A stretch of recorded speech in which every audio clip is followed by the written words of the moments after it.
जिल्ह्यातील सह्याद्री व्याघ्र प्रकल्पात बाधित झालेल्या जावळी महाबळेश्वर या तालुक्यातील आडोशी, माडोशी, रवंदी, खिरखिंडी, कुसापूर, तांबी, वासोटा या प्रकल्पग्रस्त आपल्या मूळ गावी पुन्हा येऊन दाखल झाले आहेत. जंगलातील कोर झोनमधील क्षेत्रात त्यांनी ठाण मांडून संसार थाटला आहे. भिवंडी तालुक्यातील एकसळ, सागाव येथे झालेले पुनर्वसन मान्य नसून तेथील आदिवासी आम्हाला जगू देणार नाहीत. पुनर्वसनाच्या चांगल्या सुविधा देखील नाहीत.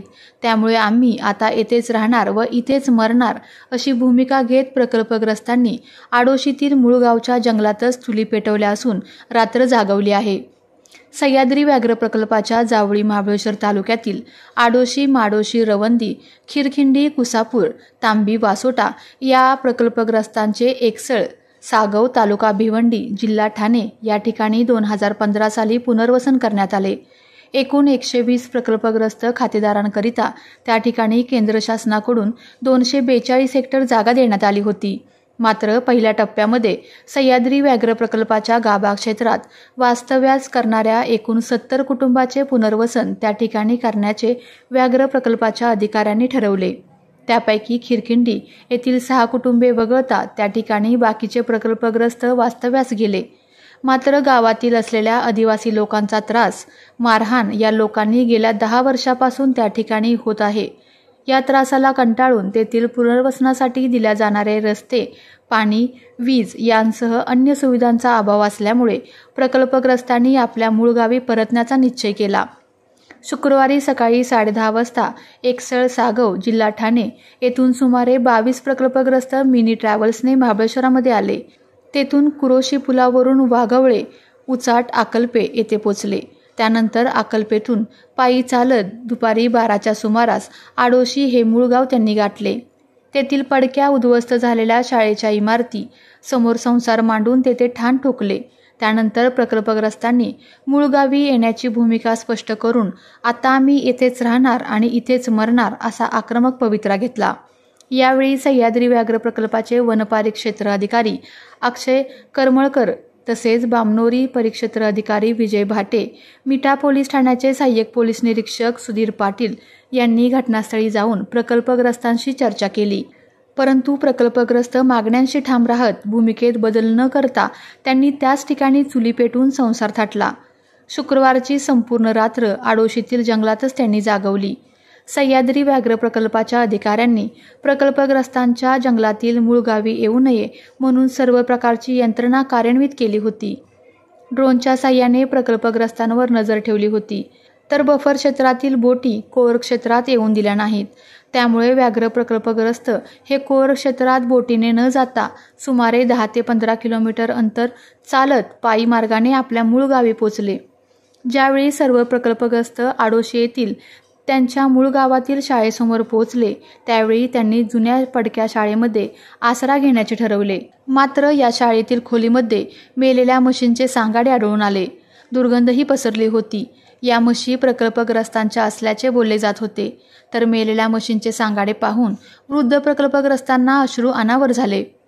तानसा नदीतील एकसळ, सागव या ठिकाणी येथील 70 कुटुंबाचे पुनर्वसन करण्यात आले असून त्या ठिकाणी दिलेली जागा दलदलीची आहे. शेती करण्यायोग्य नाही. बांधलेल्या घरांना भेगा गेल्या आहेत. पावसाळ्यात जमीन खचत असून चिखल तुडवत शेताकडे जावे लागते. 18 नागरी सुविधांपैकी बहुतांश सुविधा त्या ठिकाणी दिल्या गेल्या नाहीत. रेशन कार्ड दिले आहे मात्र त्यावर ऑनलाईन नंबर नसल्याच्या कारणास्तव रेशन मिळत नाही. गुरांसाठी चरण्यासाठी गायरान नाही. त्यामुळे चारा उपलब्ध होत नाही. ज्या ठिकाणी जागा वाटप केली त्यातील बहुतांश जागेवर आदिवासी लोकांनी अतिक्रमण केले आहे. सह्याद्री व्याघ्र प्रकल्पाचे अधिकारी, वन विभाग, पुनर्वसन विभाग, ठाणे, सातारा जिल्हाधिकारी यांना वारंवार निवेदन देऊनही आजपर्यंत सह्याद्री व्याघ्र प्रकल्पाचा कोणताही प्रश्न निकाली न लागल्याने आम्ही शेवटी आमच्या मूळ गावी परतलो आहोत. शासनाने आम्हाला इथेच मरण्याची परवानगी द्यावी अशी भावना प्रकल्पग्रस्तांनी अधिकाऱ्यांसमोर व्यक्त केली. गेल्या वर्षापासून आतापर्यंत आम्ही पेंडा इकतचा घेतो. माणसाला पाणी पिया पण नाही. पाटला इकतचा आणि खूप खूप आम्हाला त्रासून ते गाला म्हणून मुलं बाळ पण घेऊन आम्ही गावी राहायला आलेले आहे. चिखलात ना आम्हाला रस्ता नाही, काय नाही, जायला पाय अडते आणि पायाला पण माझ्या लागलेला आहे. तरी पण काय गेल्या वर्षी हवालदार म्हणलं काय आता तुम्ही काय करू नका, तुमचा मी रस्ता करून देते. तर आम्ही आपली गेल्या वर्षाचा दिवस काढला. आता उन्हाळा अख्खा गेला, हवालदार कधी आमच्याकडे येणे नाही जाणे नाही. देतो देतो बोललं, परत काहीच नाही. आणि आता आम्ही तेगून वनवासून 2 दिवस आम्ही चाललेले आहे वाटेनं. आणि आमच्या गावात आम्ही राहणार. आम्ही आता मारलं तरी इकडेच माती घेणार आणि जाणार नाही म्हणजे नाही. आता 10 वर्ष आम्ही तेगलेले आहे तिथे. आणि स्वर्गात डायरेक्ट पैसा काढून पण आम्ही घरं बांधलेली आहेत. ती पण आम्ही टाकून तानसा नदी फुटते. आता सांगते तानसा नदीचं धरण कच्च झाले तर ते फुटणार आहे. मग कितीच आमच्या जीवाला भीती आहे. असं वाटतं देवा कुठे जावं काय करावं. म्हणून आम्ही इकडे हे गावी आता आलेले आहे. काय मागणी करताय सरकारकडे तुम्ही? सरकारकडे आम्हाला मागणी एवढीच आहे की आम्ही हाय ते गावीच आम्हाला द्यावं सरकारने. आणि जनावर आमची पाणी पिया किंवा रस्त्याला जावं वाटच नाही. गायरान नाही आम्हाला, काही सुद्धा नाही. तर सरकारने सांगितलं डांबरी रोड तुम्हाला देतो, पाण्याला शेतीला ज्याचे 1 एकर असली तरी पाणी पण देतो प्रत्येकाला, हे सांगितलं. आमच्या मुलांना एकाला नोकरी देतो. आमची मांजरं लिहून घेतली तर तेव्हा कुत्री लिहून घेतली तर सगळं काम केलं. मग त्याच्यातलं आम्हाला गुंजभर जरी त्यांनी द्यावं तर आम्ही काय करणार, तिथं कशासाठी राहणार. मुलाला नोकरी नाही, पाणी नाही पिया. पहिली बाळ म्हणली तर देतो करून, असं देतो. घरी नाही बसवलंय पाण्याचं आम्हाला जायसाठी. आमच्या आता पाणी नाही काय नाही. आम्ही इकडचं पाणी घेतो बाटलीचं. कुठून पैसा आणणार किंवा काय करणार. गुरु सोडाय जागा नाही, नुसतं गायरान. लोकांची इकडे ना शेती, आदिवासी म्हणजे इकडे आण नका तिकडे आण नका. मग कुठे सोडणार. मोदल इकडचा घ्यायचा तेवढाच टाकायचा, ठेवायचं बांधून. पुनर्वसनामध्ये सरकारचं तुमच्याकडे दुर्लक्ष होतंय असं वाटतंय का तुम्हाला? हा, सरकार अजिबात येत नाही आमच्याकडे. आणि पाऊसचं काय म्हणते आता तुमची सोय करतो. आता तुम्ही घाबरू नका, आता एवढा पाऊस जाऊन द्या की तुमची सोय आम्ही लगेच करतो. आणि पाऊस उघडला की ते येत नाही. ते अशी 10 वर्ष गेली तर त्यात आम्ही तरी किती तेच बघा. 1 दिवस नव्हे 2 दिवस नव्हे 10 वर्षे. 10 वर्षात आम्ही काय काय करावं. आम्ही आमची मुलं बाळ तरी काय करतील तिथे. कुणाला चालायला होत नाही. आता थकली तर सगळी काय मिळेल इथं. म्हणजे पुनर्वसनासाठी तुम्हाला आता भिवंडीमध्ये जी जागा दिलेली आहे तिकडे न जाता तुम्हाला इथे या ठिकाणी सातारमध्येच सातारमध्येच आम्हाला राहायचं निर्णय आहे. असा ठाम निर्णय. आम्ही मुलं बारकी पण आणलेली आहेत इथे. वाघानं खाल्लं अस्वलनं खाल्लं तरी आम्ही सरकारला सांगणार नाही. आमच्या आम्हाला त्यांनी काहीतरी सोय करा. तिथं सुविधा मिळत होत्या का? तिथे अजिबात सुविधा नाही. 5-6 महिन्यात कवा तरी राशन भेटायचं. अंगठा दिवा गेलं तर मशीन बंद पडायची. नेट नाही, हे नाही ते नाही. मग ती काय करणार. मग आम्ही अशी तेगलेली माणसं आहोत. आणि आमची शेती लय लांब आहे.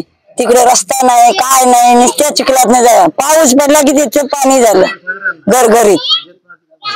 त्याच्यात पण अतिक्रम करणं आहेत. आणि आम्हाला म्हणतात जा आता काही ओपन झालं आमच्यापासून की ते धरण फुटायचंय. म्हणजे जोरातच भीती झाली. जनावर सोडली तर रस्त्याला जागा नाही. जमीन म्हणजे टावर आहे. मग म्हणजे नक्की काय करतात ती म्हणतात गुरे इकडे आण नका, तुमच्या गावाला घ्या, तुमच्या गावाला जा. इथं कशाला बसलेली. कोणी आणली तुम्हाला. म्हणजे तिथले स्थानिक नागरिक. हा, स्थानिक नागरिक. तुम्हाला कोणी आणली का आणली. तुमच्या गावात जाबली तिकडे बांधा. इकडे आमच्याकडे बांधायचं गरज नाही. आणि त्यांना जर सांगितलं तरच आमच्या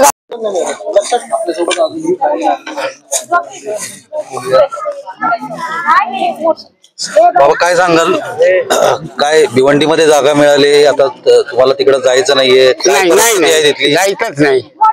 वाडा किती वेळा पेटवला फारीटाने, किती गुरं मारली, किती दशा केली. गाई इकीत नाही, म्हशी इकीत नाही, मुलीचा पैसा घेत नाही, वटी भरून सगळं करतो. आणि या फारिस्ट लोकांना खाणं पिणं घालून पहिलं पगार आता याची मिळतात बँकेवर. पहिलं पगार ती वेळा पोरामध्ये पण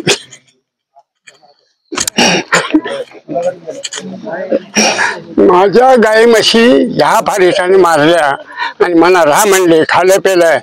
100 लिटर दूध त्याने खाया प्यायचे. मी येतो मी कुठनं मालदेव त्याची पळून साजरी उतरून जाणार. 11 भावंड जगवली आणि 12 मुलं. मला पत्नी एकच. अक्षरशः शासनाने आमचं घर पण जाळलं त्या ठिकाणी, न विचारता न काय करता घर वगैरे आमचं माझे वडील आहेत. आत गुरु असून मग आता ही गुरु आमची गुरं वनवान फिरतायत अशीच, आम्ही आता नेऊ शकत ही नाही, जनावर शकत आहेत नाही. इकडे, माझी जनावर आहेत ना.